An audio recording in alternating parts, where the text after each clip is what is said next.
Nava Kunjabihari.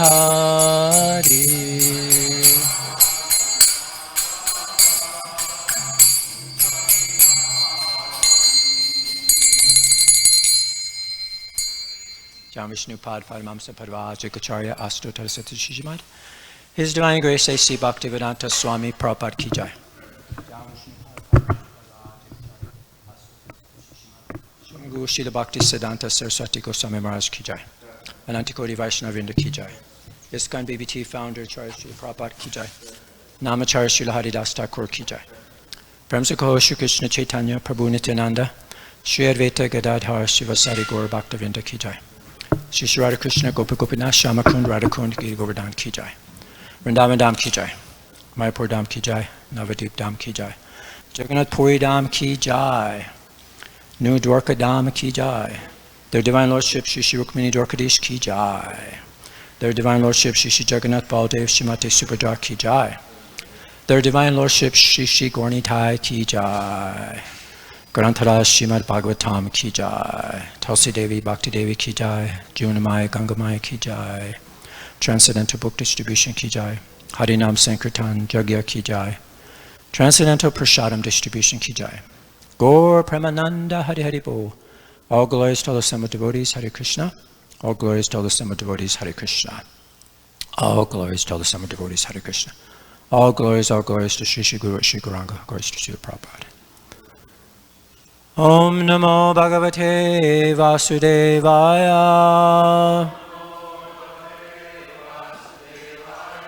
Om Namo Bhagavate Vasudevaya. Om Namo Bhagavate Vasudevaya.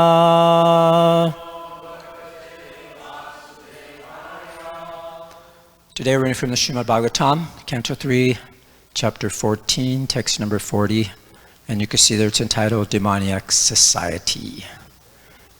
So this is kind of a new platform I'm trying.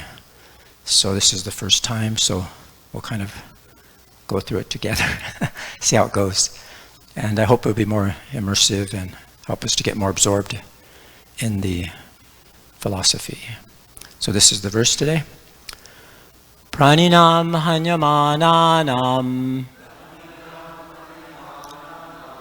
dinanam akritagrasam strinam nigramananam kopiteshu mahatmasu praninanam hanyamananam dinanam akritagasam strinam nigriyamananam kopiteshu mahatmasu praninanam hanyamananam dinanam akritagasam strinam nigyamananam kopiteshu mahatmasu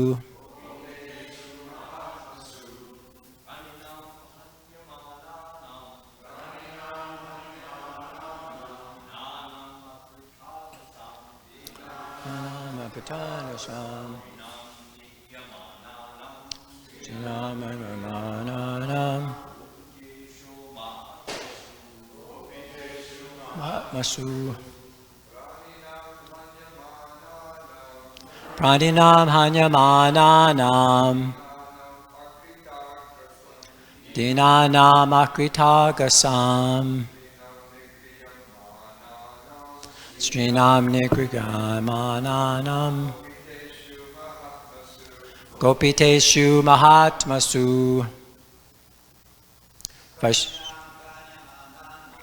Praninam hanyamananam dinanam akritagasam strinam nigriyamananam gopiteshu mahatmasu. Vaishnavis. Praninam hanyamananam Dinanam akritagasam Srinam nigriyamananam Gopiteshu mahatmasu Praninam hanyamananam Dinanam akritagasam Srinam nigramananam Gopiteshu mahatmasu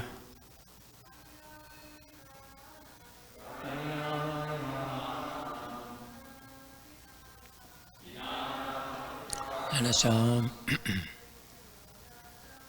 Srinam nigramananam Gopiteshu mahatmasu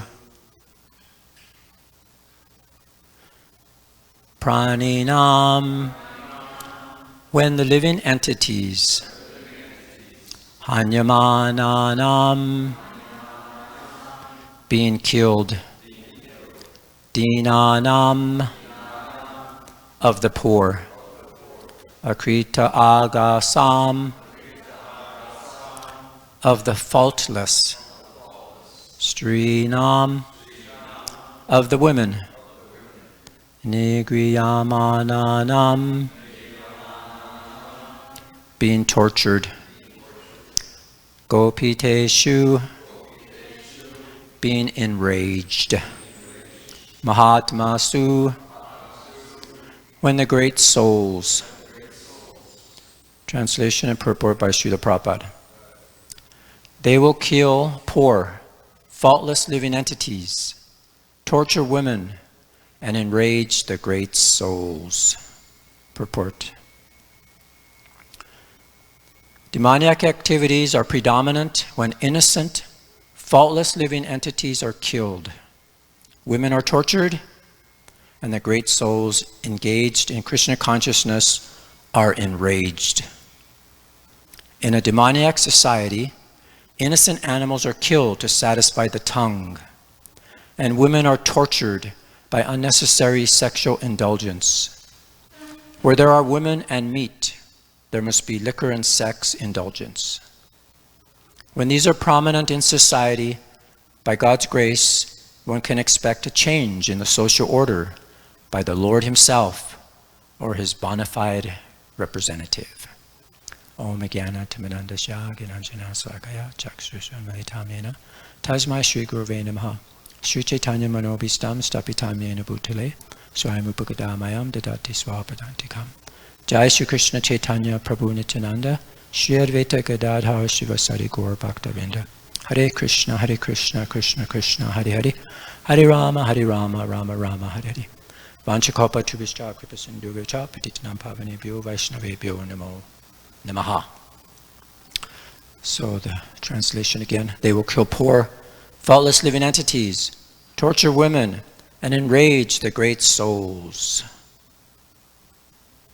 So it's interesting to note here some mundane origins. So we could see here the mythological beginnings, what they say. So the demoniac society traces its origins back to ancient times when humans and demons were said to live together in harmony.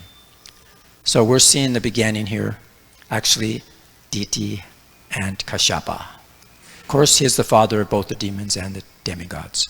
So sometimes they get along, other times they don't. But this is what they think. And the medieval witches, the society emerged out of the persecution of witches during the Middle Ages, when those who practiced magic were driven underground. But they don't realize how they're today persecuting, like he said, women are being persecuted by unnecessary sexual indulgence. And then also they say modern influences, how it evolved over time, incorporating trends from popular culture and modern technologies in their rituals and practices. So when we go on here, here's their beliefs. Demon worship. So what they believe is that if you worship these demons and you get pacts with them, you can get different abilities beyond human means. So they get attracted to these so-called like mystic powers or something. And so the veil between the worlds, they think, the society believes that demons exist in another realm, separated from ours by the veil that could only be crossed through specific rituals and sacrifices. So, kind of true. Moral ambiguity. Members of the society do not see their actions as evil or immoral. Instead, they believe they are simply harnessing the power of the supernatural for their own benefit. So just see, it's just selfishness. Nothing wrong with being selfish. So the controversies, so here's the dangers of possession. So it's linked to demoniac possessions and other dangerous supernatural phenomena. And then there's legal issues. The society's actions often involve illegal activities. Animal human sacrifices have resulted in criminal charges. So they're, you know, security enforcement agencies are trying to scrutinize them. And then the social backlash. Many people view society as a dangerous cult and have for it to be banned. So there's protests, so many things, pressure on the government. So this is their only solution that we see today, that they think they can do. So then in order to join these things, it's interesting.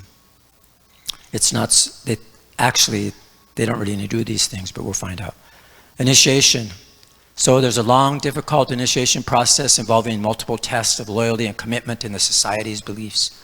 So this is the same thing you see going on in gangs and different organizations, like illegal organizations and, you know, different criminal organizations like that. And then they're ranked upon their knowledge, abilities, and dedication to the society. So you have to become their devotee. You have to take so-called, I guess, their initiations. They have certain initiations, actually. And then the inner circle is called the black circle.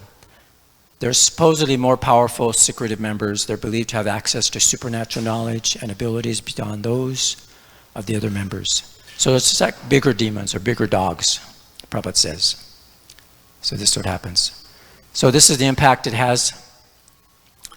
So the society's practices have a profound impact on the lives of individual members, both positive and negative. Many have reported increased wealth, power, and influence, while others have suffered from mental and physical health issues.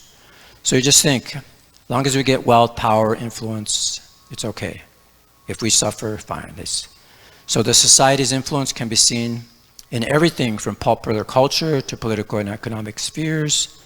So you see music, even like demoniac music, demoniac business people. Some believe that the society has infiltrated important institutions and can influence major events in the world, even the government. So here's another way to look at this demoniac society. So as we can see, as followers of the Vedic wisdom, we're familiar with Srimad Bhagavatam, and according to the Srimad Bhagavatam, there's 4 subjects that make up a demoniac society. And what are they? Intoxication, thinking their affective hallucinations are sometimes accepted as spiritual vision, right? Illicit sex, as it's said today, women are tortured by unnecessary sexual indulgence. Meat eating, animal slaughter to satisfy the tongue. And gambling, speculation of all sorts. So we can see here, here's an interesting thing from the Srimad Bhagavatam. In the rainy season, rain is predestined, and yet people take precautions to protect themselves. Similarly, in the age of Kali, the symptoms are above mentioned are sure to infiltrate into society's life. But it is the duty of the state to save the citizens from the association of the agents of the age of Kali. Maharaj Parikshit wanted to punish the miscreants indulging in the symptoms of Kali, and thus save the innocent citizens who were pure in habit by culture of religion. It is the duty of the king to give such protection, and Maharaj Parikshit was perfectly right when he prepared himself to fight. So we can see here this beautiful image of Maharaj Parikshit, you know, being a king to protect the citizens. Because of these 4 demoniac activities, it actually creates misery for society. So this is what we learn from the Srimad Bhagavatam. that we're hearing and reciting today. We're so fortunate. Because in this storm, we see, we prepare for it. And this is the preparation that's given to us by understanding Srimad Bhagavatam and taking up the process of Krishna consciousness. So here's an interesting thing that Madhavacharya says. There's 3 classes of intelligent living beings within this world. And what are they? They're demigods, ordinary human beings, and demons. So this is what he says. A living being endowed with all auspicious qualities. In other words, a highly advanced devotee of the Lord, either on the earth or in the higher planetary systems, is called a deva or demigod. Ordinary human beings generally have good and bad qualities, and according to this mixture, they enjoy and suffer on earth. But those who are distinguished by their absence of good qualities and are always inimical to pious life and the devotional service of the Lord are called asuras or demons. So then he goes on to say here, the pure devotee of the Lord, however, does not experience material misery because he has given up the bodily concept of life and identifies himself correctly as an eternal servitor of the Supreme Personality of Godhead, Krishna. So in the Bhagavad Gita, there's that verse, Susukam Kartam Avayam, that we're joyful in any stage.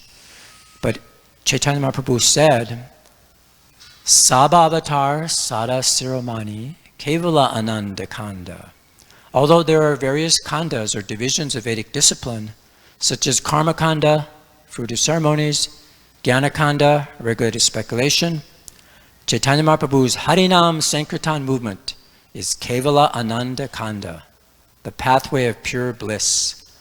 Simply by chanting the holy names of Krishna, eating the remnants of sumptuous food offered to the Supreme Lord, and hearing the enchanting pastimes of the Personality of Godhead, one merges into an ocean of bliss called Krishna consciousness. Fortunately, this blissful ocean is the eternal situation of every living entity, provided he gives up all of his bogus concepts of life. One should not identify himself with a gross material body, nor a fickle mind, nor a speculative intelligence, nor should one foolishly identify himself with the so-called void of Buddhist imagination, nor should one even identify himself with the ocean of impersonal spiritual life called the Brahmajyoti, which illuminates the great outdoors of the spiritual sky beyond the covered universe. One should rather identify himself correctly as an eternal individual servant of the Supreme Individual Personality of Godhead. By this simple admission of one's constitutional position and by sincere engagement in the service of the lotus feet of the Lord, one is quickly promoted to the direct participation in the eternal pastimes of Krishna, just as Arjuna did. He played with Krishna in the battlefield. So here he's given another description here, elaborating more on how a conditioned soul of demoniac mentality identifies himself with the gross material body. And this is how the miseries arise. And how he undergoes miseries of constant drowsiness and unquenchable sexual desires that burn all mental peace and serenity to ashes. So this is how he identifies. When a demoniac person identifies himself with prana, the life air, he suffers from hunger, and by identifying himself with the mind, he suffers panic. So just see, and fear, and hankering that ends in disappointment. When he identifies himself with intelligence, he suffers profound existential bitterness and frustration deep within his heart. When he identifies himself with the false ego, he feels inferiority, thinking, I am so low. And when he identifies himself with the process of consciousness, he's haunted by memories of the past. When a demon tries to impose himself as the ruler of all living beings, all of these miseries expand simultaneously. Just imagine. So this is our standard for happiness. So it's interesting. As Srila Prabhupada says here, he commented, there's 2 classes of intelligent men. The one is intelligent in material activities for sense gratification, and the other is introspective and awake to the cultivation of self-realization. Thus, the more one can increase illicit sex, intoxication, meat eating, and gambling, the more one advances his prestige in a demoniac society. So see, in the Vedic literatures, we actually see into more detail and understanding how demons are created. So whereas in a godly society based on Krishna consciousness, these things are abolished completely. Similarly, as one becomes blissfully attached to the holy name and pastimes of Krishna, one becomes more and more alienated from the demoniac society. The demons are self-proclaimed enemies of the Supreme Lord, and they mock his kingdom. Thus they are described by Srila Madhvacharya as adhogate, are those who have purchased their tickets to the darkest regions of hell. On the other hand, if one is undisturbed by the miseries of material life, he is on the same spiritual level as the Supreme Personality of Godhead. So this is how he ends. And he says here, even if we're disturbed by fear or envy, the transcendental form of the Supreme Personality of Godhead will become manifest in one who continues to chant the Lord's holy name. And evidence is in the Srimad Bhagavatam. They quote this verse. One who chants the holy name of the Lord is immediately freed from the reactions of unlimited sins, even if he chants indirectly to indicate something else, jokingly, for musical entertainment, or even neglectfully. This is accepted by all the learned scholars of the scriptures. So you can see this is from the 9 Yogendras. They're enlightening us in the 11th canto. So it's an interesting thing here, Prabhupada, in a lecture. Actually, I think this is a morning walk in Los Angeles. Yeah, this was a morning walk right here in Los Angeles. So this is just, I'm just taking off where Prabhupada is speaking here. Our Krishna consciousness proposition is that human life is meant for factual knowledge or ultimate knowledge. But these rascals are checking that progress. That means the prerogative of human life is being denied to the human society. So this kind of hindrance should be stopped, either by soliciting or even by force, as Maharaj Parikshit was doing. Because the human society is being ruined, these things have to be stopped.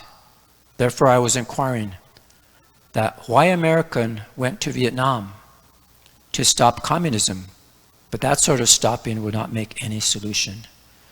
We have to stop demoniac civilization. Then the human society will be happy in normal condition. And then one of his disciples, Prajapati, says, as soon as we define what demoniac civilization is, then no one will support us because they'll see that they themselves are demons. Prabhupada, yes, because they are demons, they cannot understand. So he gives this nice thing about a Christian priest. He was trying to preach to the miners. And he said, if you do not worship Lord Jesus Christ, you'll go to hell. So they asked, well, what's hell? So when he began to describe, it's always wet, it's dark, there's not sufficient air, so on, so on. They could not understand what is hell because they are already in hell in the mind. They could not make any distinction that darkness is a very horrible thing. Similarly, these demons cannot understand what is demonism. So Prabhupada quotes this verse from the 7th chapter. This is demonism. This is the basic principle. Everyone is trying to deny God.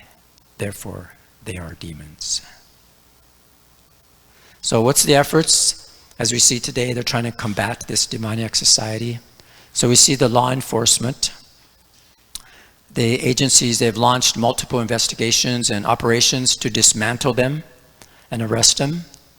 And then there's exorcisms and spiritual meditation, a way to help do it. Some religious groups and individuals have attempted to combat the society's influence through exorcisms and other spiritual practices. And we know what our spiritual practices are, as Prabhupada has shown us, chanting, performing Sankirtan. Public awareness. Many people are working to raise awareness of the society's practices and beliefs in the hopes of preventing vulnerable individuals from becoming involved with the organization and exposing the harm it can cause. So this is what we're trying to do, make people aware, give them knowledge, as Prabhupada said, as we just read. So what about ISKCON? the sublime movement of Lord Chaitanya's efforts. So in Sri Chaitanya Mahaprabhu's army, Srila Prabhupada's books, Prasadam, the holy name, are weapons to fight the demoniac society. And devotional service, this is our practical service. Nectarian vibrations of the Hare Krishna Maha Mantra of the Srimad Bhagavatam and the Chaitanya Charitamrita. This is our meditation and spiritual activities we're giving. And then public service, we're preaching the essence to show reality that we're not the body by displaying the murtis, the supreme transcendental forms of eternal beauty. So we have the murtis in the form of the deities, the temples, the holy names, like that. So this is kind of a conclusion, what the people try to understand, that the demoniac society remains a powerful and influential organization despite efforts to dismantle it. The future of the society is uncertain, but with the rise of social media and other new technologies, it is likely to continue to evolve and adapt to new tools and platforms. So some devotees think, oh, all these technological things, they're demoniac. But yeah, you can use them for demoniac stuff, or you can use them to present Krishna consciousness. And that's what we're trying to do. So here's an interesting thing Srila Prabhupada said. When the so-called scientists look at the sky, even with a big telescope, they cannot see much. Therefore, they imagine the rest. They imagine so many things. They cannot see the planets or living beings, so they imagine. We have to accept this? Srila Prabhupada was asked, how long the people will accept this kind of authority from the scientists? He said that they will stay in power until this demoniac society accepts the Vedic authority. So here's an interesting image that we can see of the material world. We're all drowning in this ocean of this demoniac society. But what's the solution? Is that we have to find a very good boat. This very good boat is actually the human body. And we have to find a very good captain, which is the spiritual master. And as we heard from Vijay, and what are the favorable winds? Yes, the scriptures. So this is what we're going to do. And Prabhupada, there's an interesting lecture that Srila Prabhupada gave. And this is just a part of the lecture. Material world is not required by you or me or you. We are spirit soul. We have no business in the material world, just like we are living entities of the land. We have no business with the water. But if anyone wants to cross over the sea, he must have a well-built ship to cross over. Similarly, we spirit souls, we have no business in this material world, but because we wanted to enjoy it, leaving the association of Krishna, we have been given this ship, this body, to ply over this material ocean. So, if you know how to ply the ship over the ocean, there is no, fear of being drowned.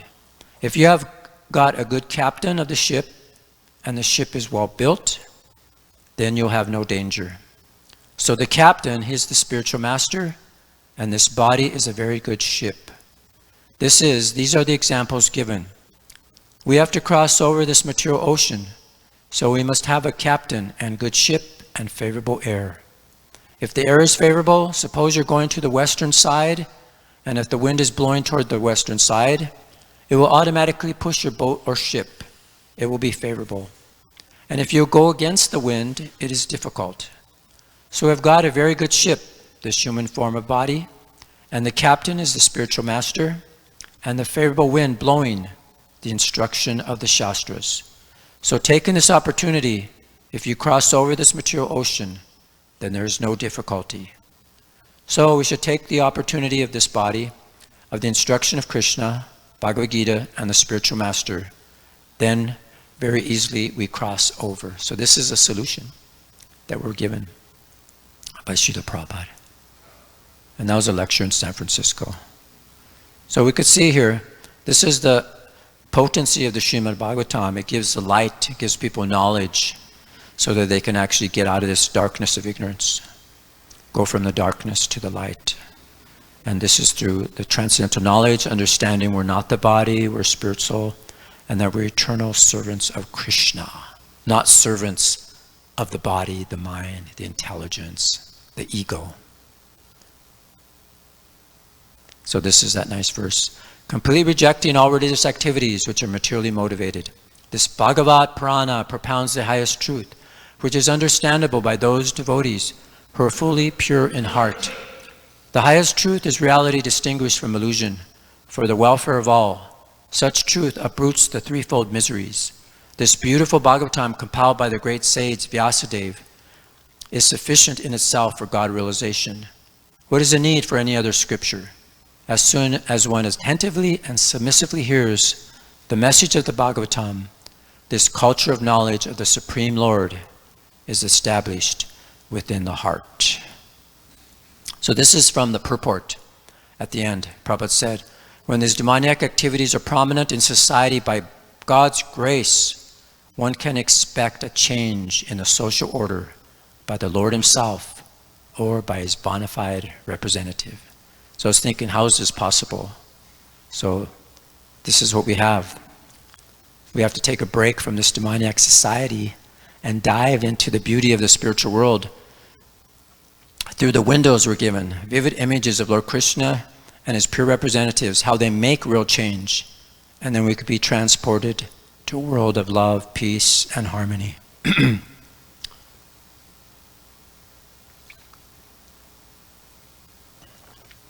So I put together some windows into the spiritual world here to see the activities of Krishna consciousness today, how it's being spread because of Lord Chaitanya's movement, and how the devotees are going out to make this change practically, just as Krishna came to kill the demons. We see different pastimes, Lord Ram, even Lord Chaitanya and Nityananda came to kill the demons, the demoniac mentality. And how do we do that? By giving them the nectar of the holy names, the nectar of these transcendental. We could drink Krishna through the eyes, his transcendental form and beauty. And he's created many different temples, creating the spiritual world here right into the material world so that people can get knowledge and go back home, back to Godhead. So this is why Krishnas were reading about these two offsprings of Diti and Kashyapa. As we see, first comes Lord Varaha and then Hiranyakashipu to kill these two brothers, demoniac forces. And Krishna is still doing that. These forces are still coming all throughout the ages, different times, and Krishna comes in different forms, and he sends his different representatives to actually spread this Krishna consciousness movement. So this is showing the different images. We see Krishna, Balaram, and Lady Subhadra here, and Rukmini Dwarkadish, Shishigornitai. So just see, actually Krishna comes in the form of Lord Chaitanya. Radha Krishna comes, and they come to give this freely love of God. And Nityananda reminded him that, if you're going to kill them, you might as well kill everybody, because everybody's a demon in this age. But we're come to kill the demoniac mentality today. This is the process. Just as Lord Ram, just see Ravana was creating hell for women and torturing people, doing so many things, and he was killed. Same with this witch. She was killing babies and eating them, and Krishna killed. And so same thing with Kamsa. He actually sent the witch to kill the babies and things. So Lord Chaitanya came to spread the Sankirtan movement and drive out this demoniac force. And Srila Prabhupada came, as Lord Chaitanya's soldier in general, to spread this all over the world.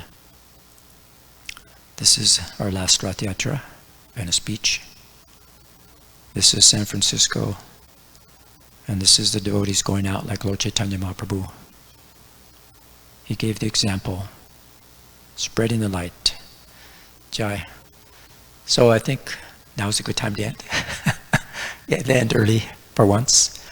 So if there's any comments or questions, we have a few minutes, maybe like 4 minutes. Yes, Prabhu.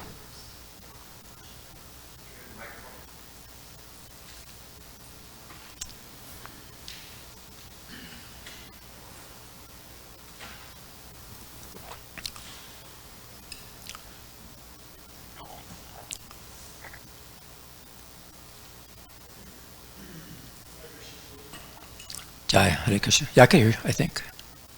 Is it on?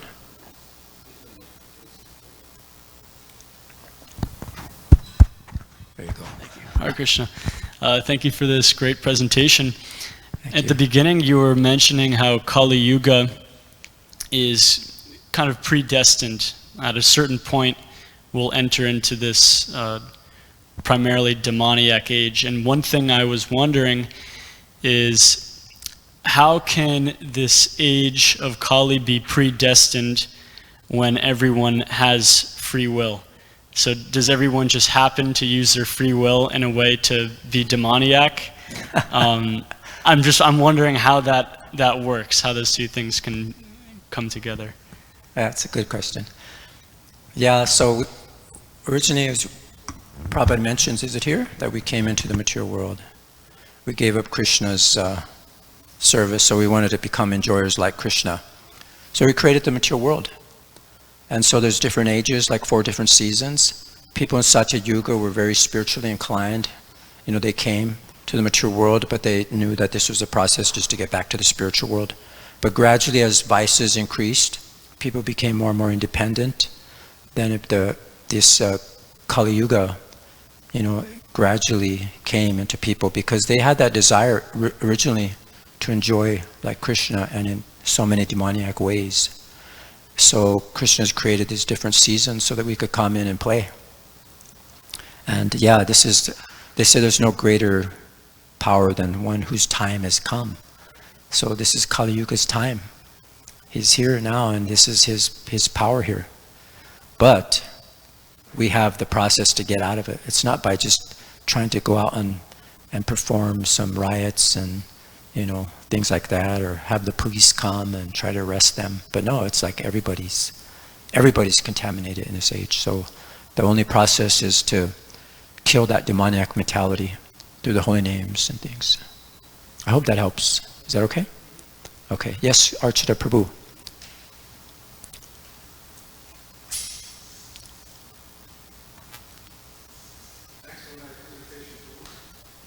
Thanks for keeping us awake with the beautiful visuals. Prabhupada would respond that he would ask, why does a government create university and prison? Yeah. Everybody has free will. Everybody could go to university. But why do they, when you build a city, they build the prisons right away? Because they know some persons are going to misuse their free will and do rotten things and have to be put in jail. So yes, there is free will, but it's already understood that that free will be misused by certain individuals, and therefore you have to prepare for that. Yes. So Kali Yuga, all these influences are there, but you see, even within the Kali Yuga, some of us use our free will to follow the right direction. Avoid those 4 pillars of Kali Yuga, as you mentioned in your presentation. So if you use your free will properly and avoid bad influences, then you will qualify yourself to get out of here. But it's already understood that some people will not do that. They will misuse their free will. It doesn't mean they don't have free will. They have free will at every step. But it's understood in advance that they're going to misuse that free will, and therefore you have to prepare for that by having prisons in the society and stuff like that. And you have to be ready. Yeah, it's true. Thank you. Anything else? I'll just say one last thing is that it's interesting how we see that there's only truth, one last leg of the bull. We wonder, there's so much lying propaganda. Where's the truth? Everywhere. So it's like, but actually the truth is the Vedic scriptures. This is the truth that's available. So we have that free will, as we're talking about, to either take advantage of these scriptures or not. So, Jai, thank you. Oh. I guess Maharaj wants to say something. Is that okay?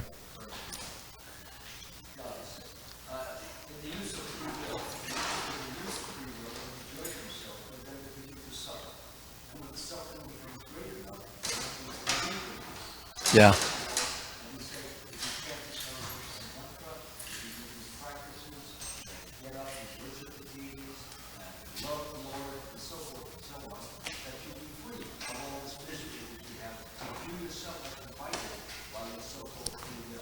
Yes. Free will is your destruction. We'll following the law that the Lord has prescribed for us, that would be your creation or your construction. You know misery's coming. You might as well prepare for it. The storm is coming. Use your free will to prepare. Get an umbrella or something. Thank you, Prabhu. I'll go to Srimad Bhagavatam. I'll go to Srila Prabhupada.